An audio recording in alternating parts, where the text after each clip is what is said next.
Welcome to Rajasthan study number 1। Rajasthan study number 1 आप सभी का स्वागत है। आज है 5 अप्रैल और 5 अप्रैल 2023 से राजस्थान करंट अफेयर व उनसे रिलेटेड जितने भी फैक्ट बनते हैं वो आज की क्लास के अंदर हम देखने वाले हैं। तो आने वाली 2023 की एग्जाम की दृष्टि से इंपॉर्टेंट सेशन वो आज का रहने वाला है और इसकी पीडीएफ प्राप्त करने के लिए राजस्थान स्टडी नंबर 1 टेलीग्राम को ज्वाइन कीजिएगा और वहां से इसकी पीडीएफ प्राप्त कर सकते हैं। और YouTube channel Rajasthan study number 1 आपने सब्सक्राइब नहीं किया है तो प्लीज सब्सक्राइब जरूर करिए, क्योंकि आपका एक सब्सक्राइब हमारे लिए मोटिवेशन कार्य करता है, हमें मोटिवेट करता है। और दोस्तों आज से मैंने एक आपके लिए एक छोटा सा नया प्रयास और किया है। मैं आपको डेली एक क्वेश्चन पूछूंगा जो एग्जाम की दृष्टि से इंपॉर्टेंट रहा है, करंट से रिलेटेड एक क्वेश्चन पूछूंगा जो आपको उसका जवाब कमेंट सेक्शन में मेरे को देना है। उस क्वेश्चन के बारे में जितना भी आपको नॉलेज है वो दोस्तों उसमें कमेंट में लिखना है, जिससे आपका कॉन्फिडेंस है वो इंप्रूव होगा और दोस्तों मेरे को पता चलेगा कि आप एग्जाम को लेकर है वो कितने सीरियस हैं। तो बढ़ते हैं हमारे सेशन की ओर without wasting time. First question और वेरी वेरी इंपॉर्टेंट क्वेश्चन, छपने वाला क्वेश्चन। केंद्रीय पर्यावरण एवं वन मंत्रालय द्वारा किसे नेशनल टाइगर कंजर्वेशन अथॉरिटी का एक्सपर्ट मेंबर नियुक्त किया गया है? तो ये राहुल भटनागर को है वो नियुक्त किया गया है, जो एग्जाम की दृष्टि से इंपॉर्टेंट बनता है। राहुल भटनागर को नेशनल टाइगर कंजर्वेशन अथॉरिटी का एक्सपर्ट मेंबर नियुक्त किया गया है, जो एग्जाम की दृष्टि से इंपॉर्टेंट है। अगर बात करें एमडी चौबदार तो इनको राजस्थान में मदरसा बोर्ड का अध्यक्ष नियुक्त किया गया है। एमएल लाठर की बात करें तो इनको सूचना आयुक्त नियुक्त किया गया है। जबकि सुनीता घोगरा की बात करें तो राजस्थान साहित्य अकादमी के उपाध्यक्ष नियुक्त किया गया है। इंपॉर्टेंट बनता है, तो अपना राइट आंसर हो जाएगा राहुल भटनागर। तो अब क्या नेशनल टाइगर कंजर्वेशन से क्या फैक्ट बनते हैं, क्या है नेशनल टाइगर परियोजना, पूरी चर्चा करते हैं। तो दोस्तों टाइगर रिजर्व परियोजना, आपको पता है टाइगर रिजर्व परियोजना की शुरुआत है वो 1 अप्रैल 1973 को होती है। और खुशी की बात यह है कि ये जो अप्रैल का महीना चल रहा है अप्रैल 2023 को, इसमें 50 साल है वो पूरे हो गए हैं इस परियोजना को स्टार्ट किए हुए। इंपॉर्टेंट है, टाइगर मैन कैलाश सांखलाव कहा जाता है जो जोधपुर के हैं और वर्तमान में भारत में कुल 53 टाइगर परियोजनाएं हैं। दोस्तों अब बात यह है कि हम जो इनको नेशनल टाइगर कंजर्वेशन का नियुक्त किया गया है तो यह योजना क्या काम करती है? जो टाइगर परियोजना है उसका संरक्षण एवं संचालन एजेंसी कौन सी है?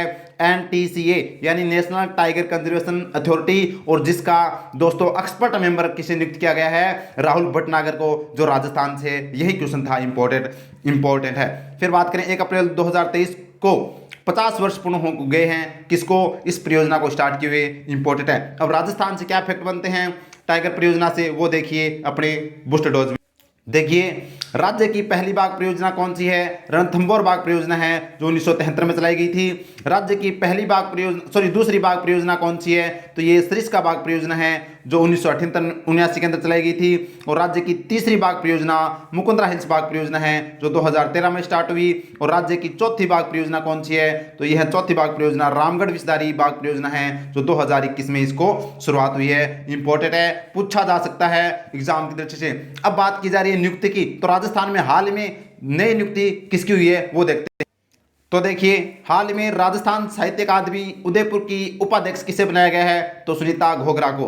हाल ही में मदरसा बोर्ड का अध्यक्ष किसे नियुक्त किया गया है? एमडी चौबदार को, और ये झुंझुनू के हैं। नेक्स्ट है हाल ही में राजस्थान का सूचना आयुक्त किसे नियुक्त किया गया है? एमएल लाठर को। ये दोस्तों सूचना आयुक्त है और मुख्य सूचना आयुक्त कौन है? वो है डीबी गुप्ता। नेक्स्ट है हाल ही में केंद्रीय शुष्क बागवानी संस्थान का निदेशक किसे नियुक्त किया गया है? डॉक्टर जगदीश राणे को। और आपको पता होना चाहिए केंद्रीय शुष्क बागवानी संस्थान कहां पर है? बिछवाल बीकानेर के अंदर है। बढ़ते हैं नेक्स्ट क्वेश्चन की ओर।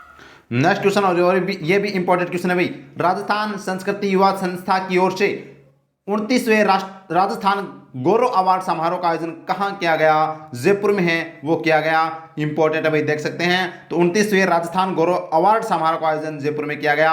अब पूरी चर्चा करते हैं इस क्वेश्चन के बारे में। तो देखिए 29वें राजस्थान गौरव अवार्ड समारोह कहां पर? जयपुर में। कब? 3 अप्रैल 2023 को इसका आयोजन राजस्थान संस्कृति युवा संस्था के द्वारा किया गया। और इस राजस्थान युवा संस्कृति संस्था के अध्यक्ष कौन है? पंडित सुरेश मिश्रा है। इंपॉर्टेंट है। और सम्मानित किया गया 34 प्रतिभाओं को राजस्थान गौरव सम्मान से सम्मानित किया गया। इंपॉर्टेंट है भाई, पूछा जा सकता है। तो हमने पूरी चर्चा कर ली। 29वें राजस्थान गौरव अवार्ड समारोह जयपुर में 3 अप्रैल को राजस्थान संस्कृति युवा संस्था के द्वारा, यह आपको ध्यान रखना है। अब जयपुर में क्या गया है तो जयपुर में और कौन से आयोजन हुए वो देखते हैं। तो देखिए सरस राष्ट्रीय क्राफ्ट मेला 2023 का आयोजन कहां किया जा रहा है? तो जवाहर कला केंद्र जयपुर में। 29 मार्च 2023 को बाल साहित्य महोत्सव का आयोजन कहां किया गया? जवाहर कला केंद्र जयपुर। केंद्र सरकार के आयुष विभाग द्वारा आरोग्य फेयर 2023 का आयोजन कहां किया जाएगा? तो JECC सीतापुरा जयपुर में। और विश्व स्तरीय राजस्थान विरासत संग्रहालय कहाँ बनाया जा रहा है, तो पुरानी विधानसभा SMS टाउन हॉल जयपुर। तो ये जयपुर से फैक्ट थे। और देखते हैं और देख लीजिएगा जयपुर से जो अपना बजट आया है 2023-24 के अंदर जयपुर से क्या क्या घोषणा की गई वो देख लीजिएगा। राजस्थान में राजीव गांधी एविएशन सेंटर कहां बनाया जाएगा, जयपुर में। राजस्थान में नवीन एयर कार्गो की स्थापना कहां होगी, जयपुर में। राजस्थान में इंटीग्रेटेड रिसोर्सेज रिकवरी पार्क कहां बनाया जाएगा, जमुआ रामगढ़ जयपुर में। और APJ Abdul Kalam institute of biotechnology संस्था की स्थापना कहां की जाएगी, जयपुर में। तो ये जयपुर से रिलेटेड जो इंपॉर्टेंट फैक्ट बनते हैं।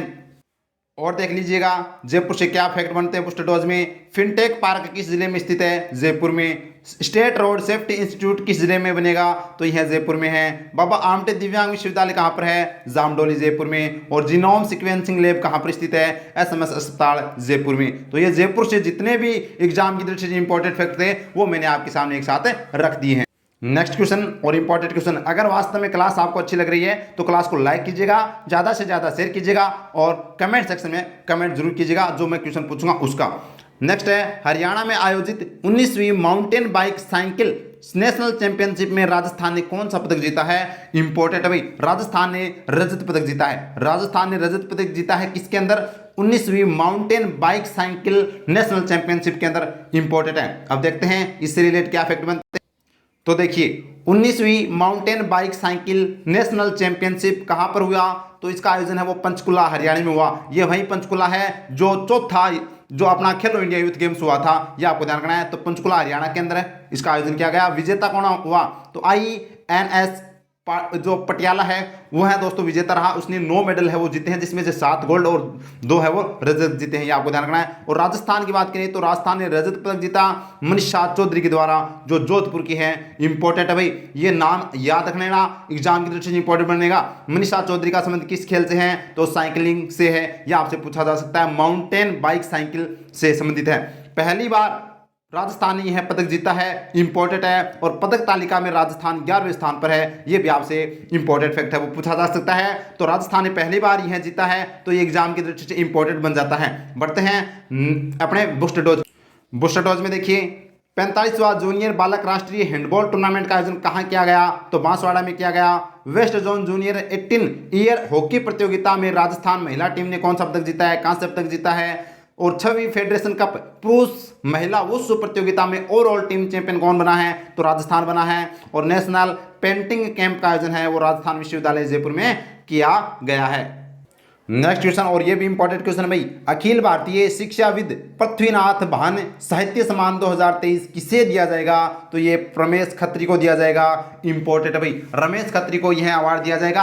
और किस उपन्यास के लिए, तो ये रास्ता कहीं नहीं जाता, ये आप लोग उपन्यास दिख रहा होगा। और ये रमेश खत्री की जो बायोग्राफी है, ये जो मतलब इनके द्वारा उपन्यास लिखा गया है, ये रास्ता कहीं नहीं जाता है, इसके लिए इनको शिक्षाविद पृथ्वीनाथ भान साहित्य सम्मान 2023 है वो दिया जाएगा। इंपॉर्टेंट है। हमने कल ही चर्चा की थी प्रमोद कुमार शर्मा, तो इनको कौन सा अवार्ड दिया जा रहा है, तो अखिल भारतीय माघ पुरस्कार है वो किनको दिया जाएगा, प्रमोद कुमार शर्मा को, जो इंपॉर्टेंट बन जाता है एग्जाम की दृष्टि से।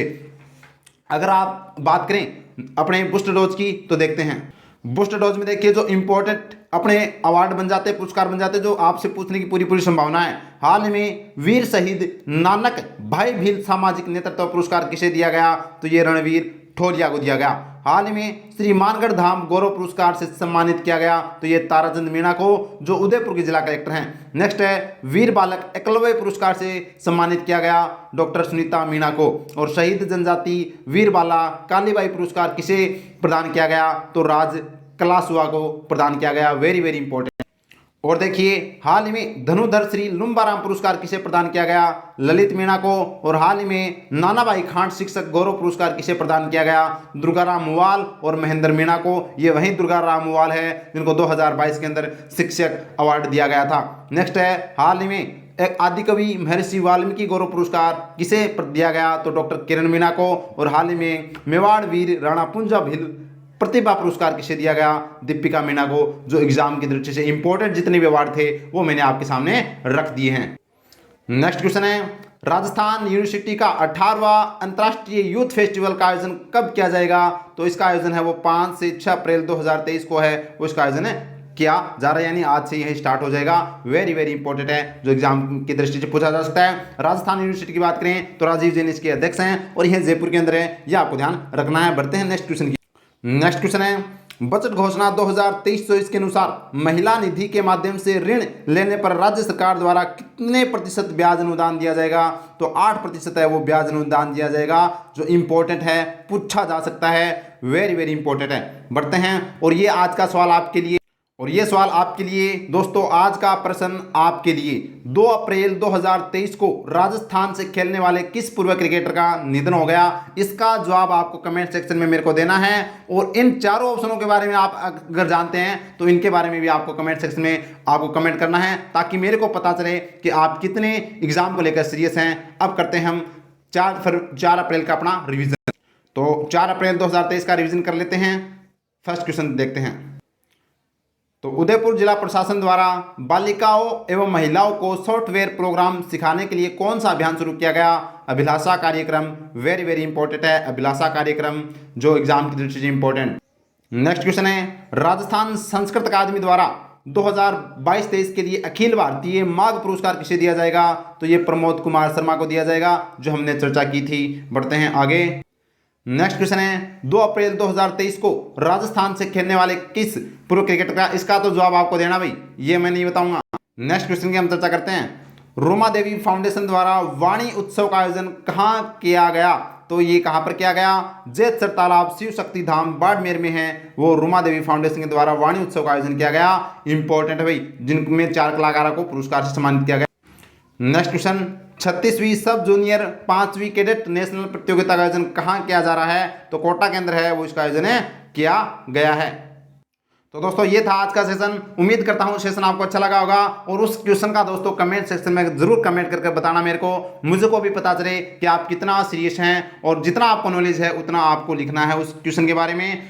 तो यही था। अगर क्लास आपको अच्छी लगी तो लाइक कीजिएगा, शेयर कीजिएगा और सब्सक्राइब जरूर कीजिएगा। Thank you. जय हिंद, जय भारत माता की।